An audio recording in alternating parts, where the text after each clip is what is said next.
global warming is one of mankind's greatest challenges.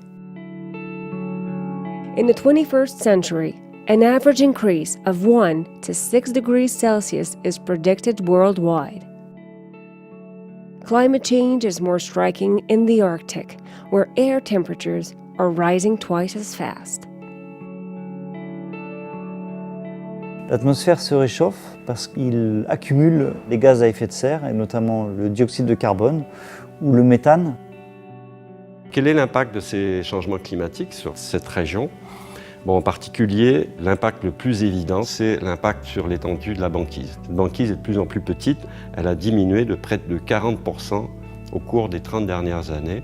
On s'attend à ce que cette réduction ait un impact direct sur tout ce qui vit dans l'océan.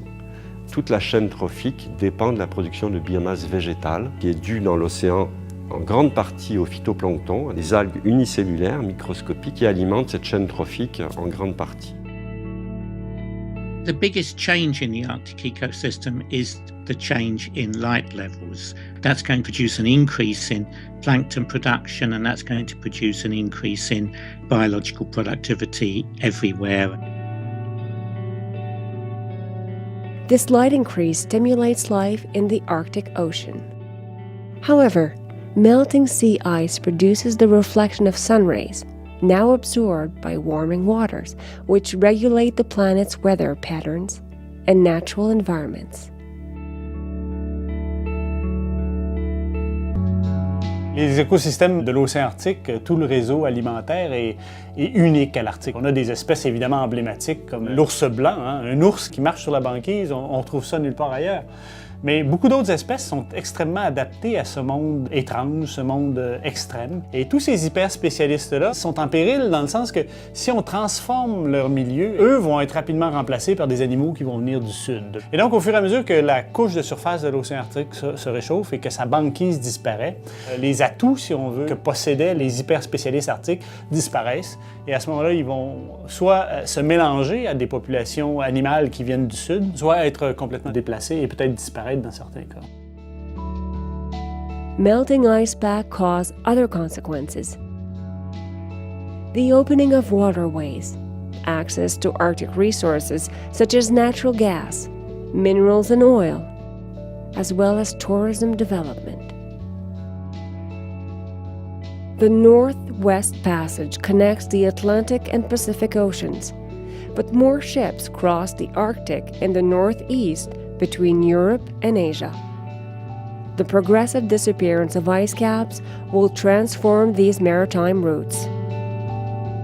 On pense que d'ici 2030 peut-être, ou même avant, l'océan Arctique pourrait être libre de glace complètement à la fin de l'été. Ce qui va évidemment rallonger la saison de navigation, ouvrir de nouvelles voies maritimes. Il est fort possible que les navires, les cargos, etc. puissent passer directement au-dessus du pôle Nord et traverser du détroit de Fram, en fait, du secteur américain et européen vers le secteur asiatique, directement au-dessus du pôle. Il y a d'autres impacts importants des changements climatiques. Entre autres, on observe aussi une fonte progressive du permafrost. Le permafrost, c'est le sol qui est gelé à quasiment longueur d'année, qui est présent aux hautes latitudes, tout autour de l'océan Arctique. À certains endroits, cette fonte a des impacts directs sur les communautés qui vivent à ces hautes latitudes. Pour les communautés locales, les Inuits, par exemple au Canada, dont la vie dépend d'un certain nombre d'infrastructures, y compris certaines infrastructures modernes. On observe à plusieurs endroits un affaissement des routes, un affaissement des pistes d'atterrissage. Sur la côte, à ces endroits, on observe une érosion très importante et qui menace souvent les habitations, certains villages qui sont localisés très près de la côte. Ice pack and permafrost melting. Boosts in commercial navigation and sunlight penetration. Climate change affects the Arctic at the highest degree.